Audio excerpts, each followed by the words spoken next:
for,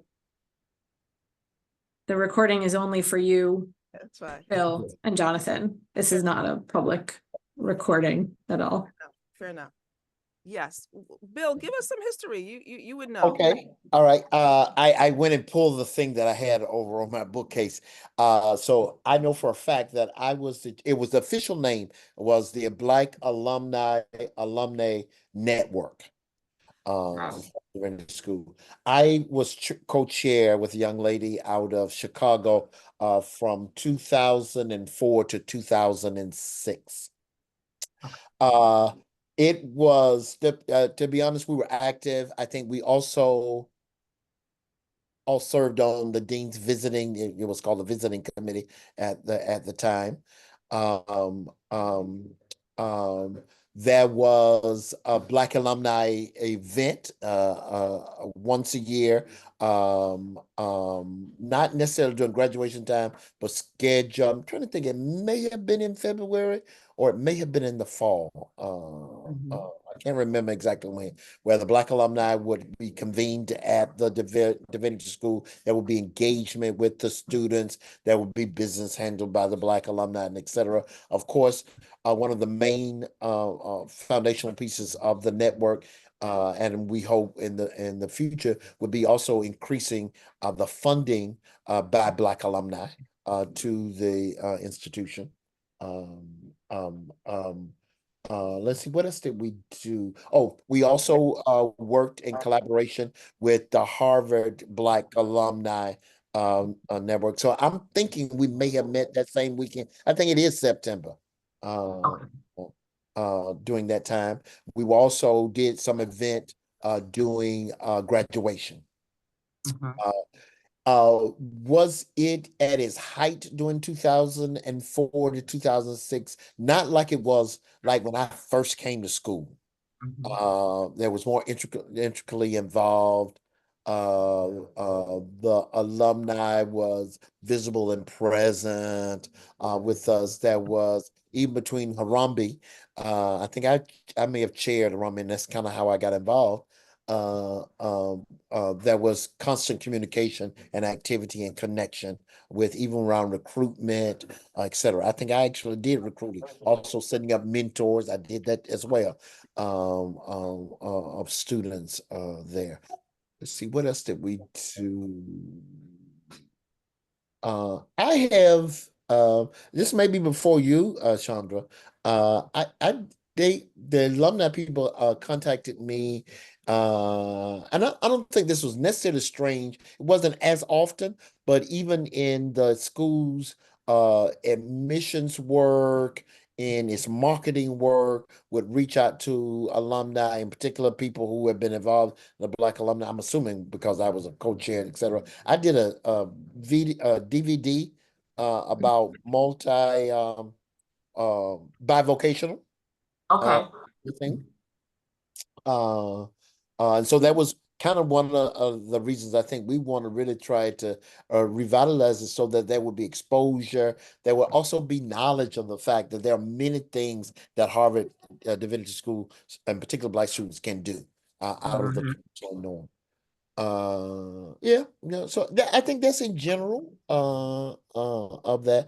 Again, I do remember serving on the dean committee, thinking about the future, doing all of those kind of things, and et cetera. I think there was some interest about appointments as the divinity school is going to, about integrating not only Harambee but the Black alumni network, and counsel and conversation about that as well.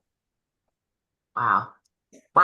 That is a lot. That's a lot. I mean, but that's fantastic. It was very, very, very, very involved. I must, let me see. I'm trying to think of when was the last event that I would have gone to.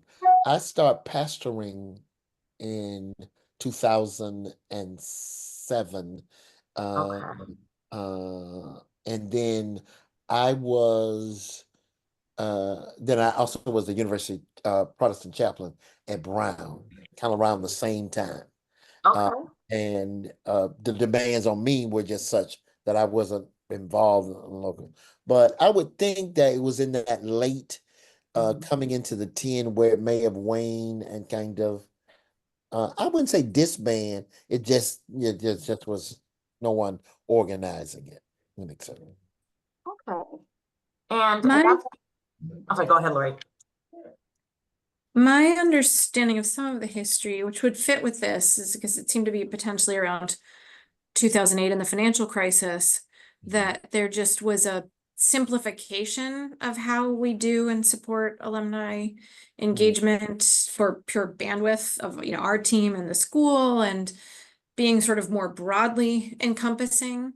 And that's still how we operate, but I think there's ways within that to make particular efforts and, you know, like, and showcase alumni and shine light. So some of what we want to do to, you know, similar to what Chandra said, is to listen, you know, hear what you're interested in, and then think about how it fits with sort of our current way of operating and what this could look like now and what it might look like in the future. And so the history really helps. And then I think, you know, what you were saying about ways you hope to be involved is really helpful. And I'd love to hear more about that. Like, what are you thinking about when you think about like wanting to get involved and support the school? Yeah, I mean, well, you know, I do kind of you know, collaborative capacity building for one of my livings, which is to say, we would, you know, really we want to convene more alumni and hear from them to share that.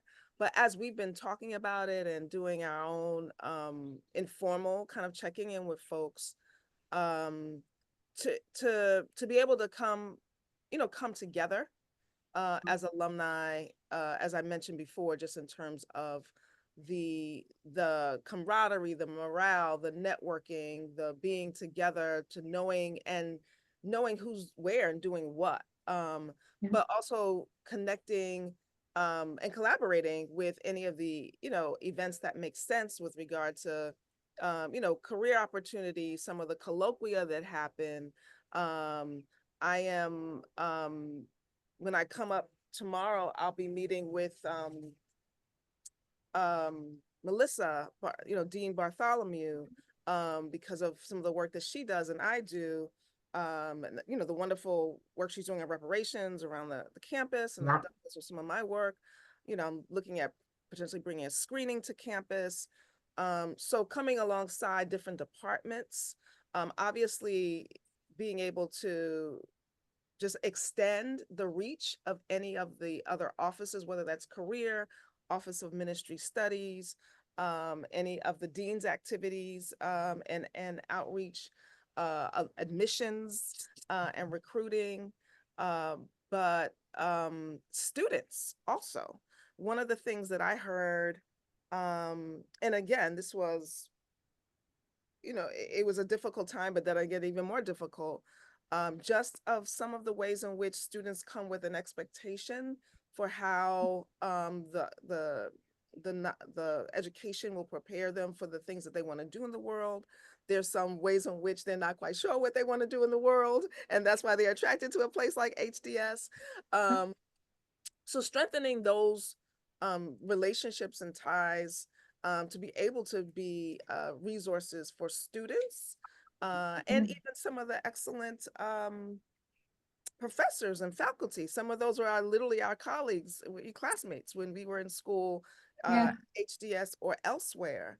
And so we want to see them succeed. You know, we could be brought in as, you know, speakers and all kinds of things. So of course we want to be able to support, you know, as Bill said, financially, and you know, direct our monies and increase our giving to HDS.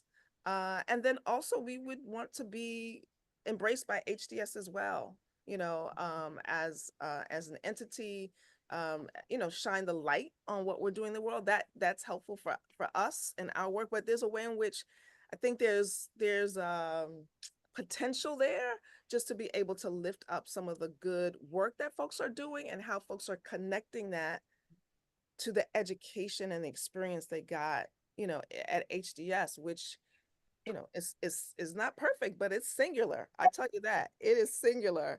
And what better, people to be able to give that, attest to that than Black alumni.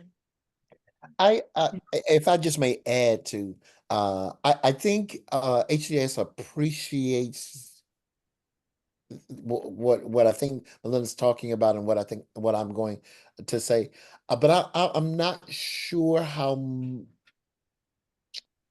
much they appreciate or value it. In particular, in regards to Black alumni of Harvard. I've also had the opportunity to be in administration at Yale Divinity School. It's totally, totally, totally different. Um, uh, but yet I'm a pastor. But I also have other interests. I came to HDS as a lawyer. I did work over at the Kennedy School. So I'm very much into public policy, the intersection of the public square. I have my own nonprofit, etc. Um, Harvard is more than a place for preachers and pastors to go. It is a place that feeds the whole. And I'm not sure that there are many seminaries at the Divinity School that can say that. And so I think for me in particular, one of the reasons that intricately connected me to the Black Alumni Network was because as a student, when I came to Harvard, I would have never expected that. I actually was thinking about leaving after the first semester. Because it didn't fit my traditional mode or I couldn't see the possibilities and potentials beyond that. And as Melinda said, I've been back to the campus. I've talked to students. I've talked to people who are interested in seminary divinity school, and et cetera. I think that's a good sale, especially nowadays, because I'm not sure that many people are even seeking to be on the pastoral track. Uh, uh, but I think it would be a benefit not only to the university in the sense of recruitment, but I also think in navigating HDS, well, in particular for Black students, and doing well by diversifying their thought, their exposure, and et cetera. And I think many of us who are out here, my colleagues, are doing a number of different things that we thought we never would be doing. But I think all of us can point to the fact that I think that probably was that some of the fertilization for that happened in HDS. So for me, that's a major important thing. So the sense of revitalizing the alumni, Black Alumni Network, so that we have that kind of space to engage one another and the work that we're doing, but also engage students and prospective students to HDS. And I do want to kind of piggyback on what Melinda said with the faculty as well.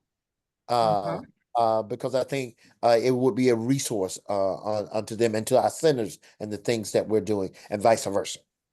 The other thing I think for me that's critical is I haven't always given, and I'm going to be very honest that when Harvard got its first Black female president, it was an incentive for me, because I'm thinking, what does Harvard need with my little old money? And I don't have much of it anyway to give Harvard. It's got all this money endowment. But really, when Marla was appointed dean, then the increase, like I know Terrence, like you said, some of our colleagues, people I know on faculty there now, and they got tenure and et cetera. This is worth investing. Yeah. What I learned more, not just in my engagement with my colleagues, but in what I now read. I open and read what I now engage in with students. It says to me, I may not have I wish I could give $1 million or $20 million, but what I can do, it has incentivized me to begin to do something on a regular basis in order to do it. Small, but nevertheless doing it. And I think if more of my colleagues understand them, because I'm in thought that and saw that it was going toward a purpose that helped to cause the community of Black people to thrive. And I think that's what we do, and we contribute to it. And then also for me is I think there is cutting edge work and thought that's happening at Harvard that I don't see other places. But I also think there's cutting edge work and thought being done by my colleagues. Me and Melinda have been with a number of groups where there are Harvard people who are involved in it and et cetera. And we're like, where are these kind of conversations happening and et cetera? How wonderful it would to kind of merge those things with this cutting edge thought and work that's happening at HDS presently. Exactly. And honestly, Bill, that's the most important thing to me in what you said about the giving part, was just that you feel motivated to, like that you feel inspired by what's happening. And we want people to know what's happening here and to feel inspired and connected. And everything you're describing in terms of supporting students, helping them find their pathways, like being a, resource. We want to find ways we can nurture these connections. And, some of it may be formal, some of it may be informal. That I think it will take us a little while to figure out what works, but we can take steps towards it, in the coming, weeks to some extent and months, and figure that out. But very much like what I hear you saying is everything Chandra and I have been talking about in general in terms of how we want to engage alumni. And then specifically, this really resonates, like how you're feeling as Black alumni. Exactly. And as someone who, like you were saying, how you were very, very connected, into what was going on around campus, but then now you've been inspired to reconnect and re-engage and maybe even kind of rethink. So it doesn't necessarily have to be exactly what existed before in terms of the Black Alumni Network, but it's kind of like, let's see growth. And actually, this might be something like, a good conversation. I mean, this is a great conversation because now we're just kind of hearing more of what the goals are. And so then Lori and I can actually meet and really kind of talk about like, what is possible. That's where a lot of the discussions happen. And Harvard, we all move at a, glacial pace because we're putting in thoughts. We want to think really hard because we don't want, we want it to be, we want whatever happens and whatever, folks who kind of come back into, the HDS realm to have a good experience and for it to be successful. And because there's a lot going on. And I think there's a lot of, I'm just sorry, I'm just looking through all of my notes. You said so many great things, and even talking about what it looks like in Black ministry. I've been hearing a lot of conversations talking about what ministry looks like in the Black community and how it has changed over the last, especially the last 10 years, if not since the last time that the Black Alumni Network was, like, a big thing. So I think that this is fantastic. I'm not sure what a next step would be, and I apologize. I don't know. Does anyone have a hard stop? I didn't. I won. I don't. I had I a don't. hour, so. Okay, so I just want to actually, could you, Melinda, you had kind of mentioned this in the beginning, like in your thoughts, about like what would we were talking about success, like what would success look like? And I think I just would want to kind of dig in a little more about what your experiences were when you were here and what you would hope to have, say, even in the next, few years, or even from this conversation. Like when you think about this conversation, like afterwards, like what would you think would be a good next step? Okay, 3 questions. But Okay. I got you. Okay. No worries. When I was there, I'll just to add, in terms of how it connects, one of the things that we were both involved in, but I worked very closely with Preston Williams on the Summer Leadership Institute, which you're probably familiar, but cutting edge at its time. There have been other programs that have kind of copied it, and some of our alumni have been running them, and some of our sister institutions, I won't say competitors, but that was groundbreaking, and a collaboration which was amazing with the Divinity School and the Business School and the Kennedy School, to invite, pastors and ministers to kind of learn about this area of faith-based economic development. And so I was the coordinator for that. And I also was trained and wrote some of the case studies, the business case studies that came out of that. Wonderful experience. Saying that also in this setting, to say that there are a whole, pool of other folks who are not degree holders, but they're certificate holders from the SLI who feel affinity towards the divinity school in particular. And then some of us did both, attended the divinity school and were SLI graduates. If Jonathan were here, he would talk about his great interest in perhaps reviving that and kind of taking that into the 21st century and with the alum, but also to speak to the evolving, if I may, Bill, use that word, nature of the relevance of the Black church relative to even, economic development, community development, etc.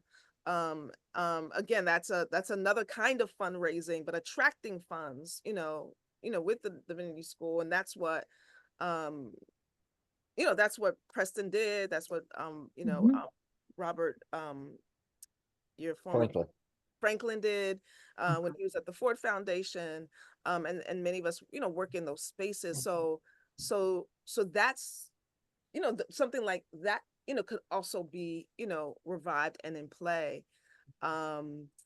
In terms of, for me and for others, I just think the official recognition of us as a group, and for us, we too would want to kind of come away from this and kind of organize ourselves a bit and to hear from others as well. We're all busy, Bill, so we're just trying to think of a structure that would support this, but not put too much of a burden on any one person, or too much of another kind of entity and structure. But we would want to have a platform for these kinds of interactions that is that's official, that has some structure to it, and that also will support in alumni beyond the ones that we know, who we're friends with or in our networks, to feel that they they have a place and can come. And so those kind of collaborations, wonderful, collaborations, whether it's on the scholarly level, the dean's level, this colloquia, my senator, my colleague and friend, and Bill's Morehouse brother, Senator Warnock, will be at the school tomorrow, but he's representative of what many, not senators, but folks are doing with their divinity degrees,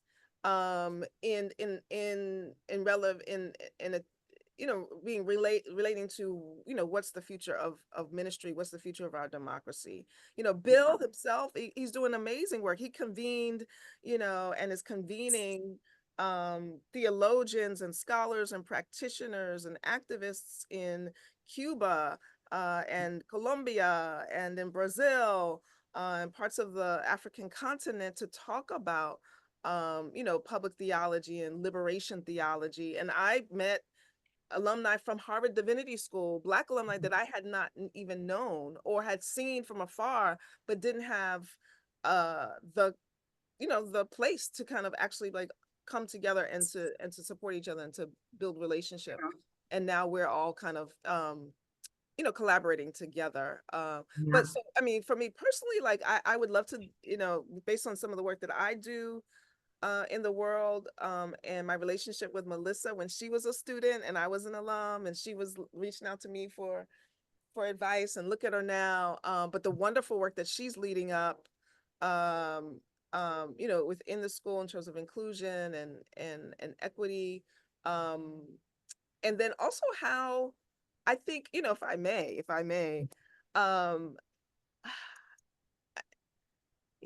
I just think the Divinity School has a lot to offer to the rest of the university. I know there's a lot of politics involved. I've in my consulting work, the Kennedy School has been a client, in recent times, so I understand some of the, creative constraints and limitations around that you all are working within. And that's what I also want to hear from you. Like, how do you actually work with alumni, and some of the creative constraints that you're working with would be helpful to know. But in these times in which we live, and how to meet the moment, I think Mhm. there's some really unique ways that the Divinity School can offer in terms of leadership for the rest of the school. That's my humble opinion. Exactly. No, that is fantastic. And as someone who's been in nonprofits, my entire career, you pretty much nailed it. There's like two things. There's the work, there's like the organization, and then there's the work of the organization. And the work of the organization is done by volunteers. It's done by, the folks who are engaged that they can engage. And then there's the structure. There's the, who like, you're organizing certain things. So, but the organization, the structure actually is what takes the time, is to really figure out what's going to work for, the I guess the volunteers. So you got the volunteers, like how tied in do they want to be? Some want to be really tied in, some want to just be doing the work, but get, the information and the knowledge of what's happening, like, at the school. And that's the tough part. And from my experience in alumni relations, I mean, I've seen it at the HBS, I've seen it at the Kennedy School and at different schools. It's like groups kind of ebb and flow. They come back when they have enough people to actually do the work, and then they kind of go away and it could be twofold. Is when the school can't support it, or there aren't enough volunteers or alumni to really support some of the work. It doesn't mean the work is stopped. It doesn't mean anything is happening behind the scenes that's bad. It's just that, where are the resources coming from? So in terms of like, I mean, I'm not saying that HDS doesn't have those resources, but it'll take us a while to really think about it, talk about it, if we need a budget, building those kind of things in. But my experience at the HAA is that I would love, I mean, are you guys tied in at all? When I say you guys, as individuals, to the Black Alumni Network? I mean, excuse me, the Harvard Black Alumni Society. Are you guys coming for they're having that big reunion this weekend? Are you both coming for that? I will not be able to come. Okay. I wanted to come. Yeah, I mean, Right. I get the information about Yeah. things. I won't be able to stay. I actually, unless the cyclone keeps me from leaving. Yes. Yeah.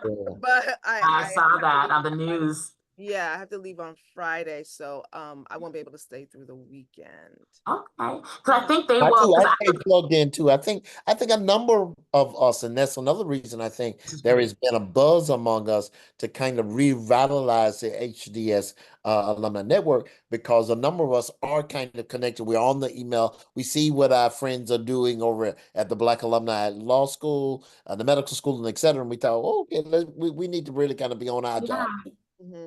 That would be great, because I was actually back in 2005. I actually helped when they became a shared interest group with the HAA. So we did a lot of work, and a lot of things that kind of changed. So my thoughts would be, I'm sorry, I'm just thinking out loud, would be a good start would be for us. When I say us, I mean me included, really connecting in with HDS. Excuse me, with the Harvard Black Alumni Society, because a lot of clubs and shared interest groups, because they already have the structure, they have the permissions, they 501(c)(3), so they're doing some of the work. But we can even have HDS kind of what do they call them? I'm so sorry, I cannot remember what they have, but they have basically, if a school wants to kind of build their own Black network under the shared interest group, they do allow for that, because and they want that, because that ties all Black alumni for Harvard together. And so they do know that schools have separate groups. So if you're open to it, we can maybe even start. I would want to start there, just to kind of get their advice on and hear about their experiences. So I am going to be at most of the sessions this weekend, and I do know a lot of folks, personally, who are the executive leaders of that group. So I mean, we can continue having these conversations, but if you're also open to it, I would love to bring them in, and really, I should bring them in. I would love to bring us into that group to just have a discussion, because they also might have some ideas, because it wasn't easy, to get that group started, but now they have over 5,000 members. And they started off with 100. And actually most, groups, but it all started with was getting signatures. That really is what it is. It's about getting, when I say signatures, just people signing on saying, I want to help. And by getting a core group of folks together, and then you just start small, and then you can kind of build from there. But if HBAS has that structure already built, they have the permissions to use the logos, and they have their website. And I know that their website also, from the back end, I know that I've seen little groups where people are just like, chatting. So maybe even figuring out how many HDS folks are already really involved with the Black Alumni Society, and that might actually help kind of get this regrouping off the ground a little bit faster. I mean, no promises again. I mean, but I'm saying though, it's like a two-track kind of thing. So we will continue having our conversations, but in the meantime, why don't we, put our foot in and see what happens. Yes, and the best way to do that is what, Chandra? What do you Oh, think? really is to connect with the on the website. So on the website they have like a membership. And I'll take a look at it because I think it's usually free for the first year or so, and then it like might go up, or it might depend on when you graduated from. So I believe it's the website, if off the top of my head, is HBAS dot SIGS SIGS dot Harvard.edu. Yeah, I'm on it now. You want to now? Great. Okay. I'm Okay. in right there. And like everything they put on there also, because I know that website is tied in, everything that's on there gets actually automatically sent over to the Harvard website. So if you go to the Harvard events calendar, all of their events are automatically listed, and they're small events, and they do it themselves. So it's not like Harvard is sponsoring these events. The shared interest group is like sponsoring it. And then they also have chapters, like they have the Atlanta chapter. I believe I can't remember Courtney's last name, Courtney Knight. I don't know if you guys know Courtney Knight. He's in Atlanta, and so he runs the Atlanta chapter. And then I know that other larger cities have their own chapters, and they have their own events, and they have their own page on the website. So I don't see why HDS couldn't potentially do the same thing. If you, I mean, I'm just saying that as number two. Number one, let's still continue to have these conversations. Yeah. But I think that that's something that we can do now, that we don't really have to. That sounds good. While we think, and it also might give us ideas on how a successful group or would do, because they may also know about HBS, why HBS's group is no longer active. There might be some ideas about that, or why the Kennedy School group is active, but I think the HBS. But it also could have been part of whatever the business school model was for at that time. Yeah, there's definitely a different model than was when I was co-chair for the Harvard Black Alumni Network. And yes, I believe just being a Harvard graduate, of course, if all of us get our keys, then you can access all of the stuff on a thing. I just went through it just to make sure, because so I check in from there from time to time.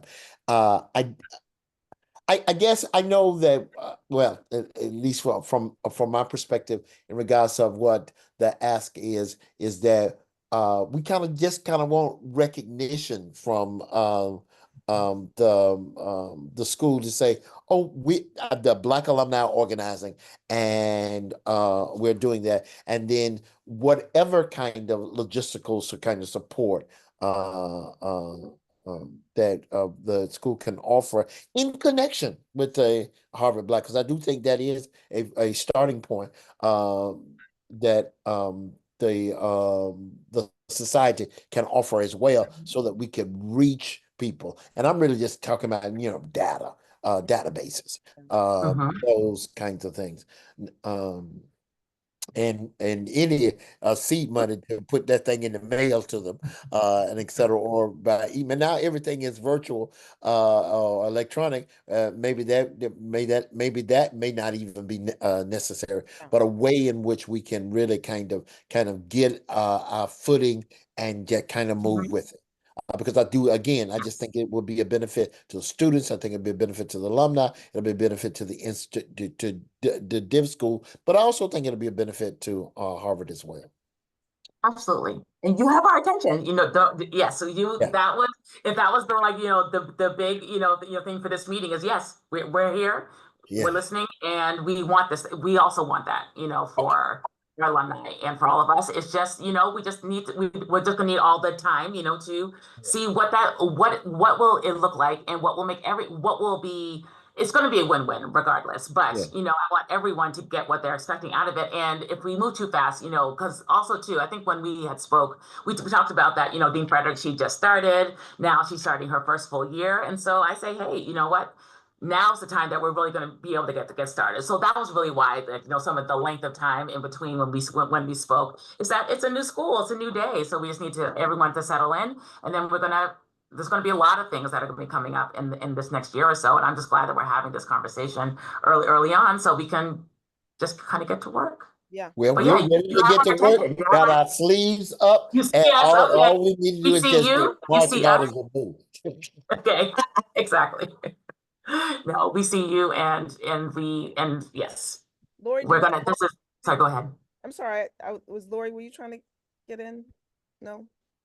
Share a thought, but this is a wonderful, wonderful conversation, and I feel similarly hopeful. Like I think that the Black Alumni Society's SIG may provide us some structure and sort of logistical, things about this that could be very helpful. And then that HDS is such a relational place. It's a real community. Connections are real and authentic, and that so many of the things you described are things we're trying to do in many different ways. And one thing I'm always sensitive to is how diverse HDS is in every way in terms of different religious traditions and, and groups and interests and subjects that are, being studied here. And so we are always looking for how do we support everybody and highlight so much, and how do we balance that with a really small team in the scope of what we do. But I think there's ways, because of both maybe that platform and the organic nature of HDS, that we can really do what you're interested in doing. Some of it is, us planning out for a few years, like what are the webinars we're doing in the winter? What are the subjects? What are the topics? Who are we featuring? What stories are we doing about alumni in the Dean's Report? There's so many different channels we have for doing some of what you're interested in. And then career services is really interested in having, volunteers, and, some of these groups at school are. So some of it is some of it's formal and some of it's organic. And I think there's lots and lots of potential here. To that point, I'm just curious, have other kind of affiliate, groups with different affiliations also stepped up to the plate and say, hey, we want to, as alumni, we want to come alongside, have you experienced that as well in terms of interest and kind of folks willing to go take it to the next level? I haven't personally as much. What I've seen is people being part of the whole community, but bringing their interests. And some of that may be that in recent years, the sort of reality of how wide ranging, the community is. But Chandra, you might have had different experiences. I think not specifically. So not a group that was either, because actually I don't even know if I know of a lot of other groups that were, part of a affinity group kind of structure. The only thing I have heard is that like during Alumni Day, I don't know if you all were at Alumni Day, but at Alumni Day, there was some talk about affinity groups in general, saying, there is, and it was about a lot of things. Some people were saying about it could be around traditions, it can be around, I think there was a women's group at one point, years and years ago. So there was some talk about wanting that, and I think that where we left it was that we would continue the discussion and then seeing what the wants are, what the needs are. We are planning, and I say we are, meaning I've been planning, trying to do a survey, and that could be, now that we've had this conversation, we can even build this into an all alumni survey. So I'm not saying that interest isn't there, but in terms of coming forward and actually, or like having the conversations, this has been my first, so which is exciting. And as you probably even realize, like the alumni, we only do Alumni Day every 5 years. Like we don't have a big infrastructure in general. We have the Alumni Council. Chandra's been working with a small group of former Alumni Council members to pilot some kind of ongoing involvement, which echoes some of these themes. So, but you know, that again, broadly speaking, but everybody comes to it with their own regional interests and different interests. So that might be a way, you know, we can give this something of a platform, or we're just Sure. trying that out. And so I think, as you know, my encouragement would be to be both excited about being a group and a network and really building that energy and knowing who people are and where they are and what they have to offer, and also recognizing the reality of HDS being this really broad place that wants to include everybody and celebrate No, everybody. we remember that, and you know, it's work that, you know, myself and others actually, you know, do Yeah. in the world, um, um, and and in terms of what it can look like, particularly from an alumni perspective, you mentioned like, you know, women, you know, women, and kind of gender affiliations. Those are powerful, you know, ways in which people still need to be able to come together, particularly from, you know, the religion, right? And the you know, theology and ministry and public work in the world, right? We've seen that that the way forward is to be able to, you know, you know, include, but not, you know, deny the diversity, but to celebrate it and to you leverage it. And so I definitely hear you. And just in terms of like, what is the model for like all alumni that Mhm. want to have more of a, you know, the relationships and want to come alongside students, um, I think that's what, you know, we're saying. Well, we're happy to show how it can be done, if you will. Um, Absolutely. you know, Yeah. because We love trailblazing. yeah, we Yes. love Yes. We love it. We love yeah, it. I love it. yeah. Exactly. So there's that. I think also just in terms of like the logistics of the resources at some point, it's just like, how do we actually get in touch with people? So like just an example of just the logistics of it, when Charles Charles Gilchrist? Gilchrist yes, Adams? Adams, Adams? yes. Adams. Okay. When he passed away, he was a huge influence and a huge mentor to many of us. He was active in the Summer Leadership Institute. He taught on faculty for some. Yeah. He's a, you know, iconic figure in Black church world. You know, when he passed, we could not have his love for HDS and our love for him go unnoticed and silent. So Mm. we organized ourselves, came up with a statement. You know, one of us attended the services, one of Jonathan Oh, actually, who Dr. Adams was you know, his mentor. He ordained him. He hand delivered it to the family and to the church. But we had to do that kind of on our own, you know, without you know, without being able to get more, you know, to have more alumni, you know, give input on it, to know that we made that statement, you know, to have, you know, any official logo or anything like that. Those are the small, but important kind of aspects or resources that we would need to be able to organize ourselves, you know, on behalf of the Right. university. And I know that, you know, from my own, you know, work with my other schools that have been affiliated with, because that's how people will see like, oh, okay, great, we are actually organizing, and it's not Yeah. just who's in Bill's group chat. And so Yeah. that's Right. being, you know, inclusive as well. You know, geography, we can't have the over bias towards folks who are in, the Northeast, you know, Yeah. or Yes. even just the folks who are, you know, doing Christian ministry or ministry at all, or, you know, that kind of thing. So there's great diversity, certainly within the Black alumni, that we would want to be inclusive around as well. Exactly.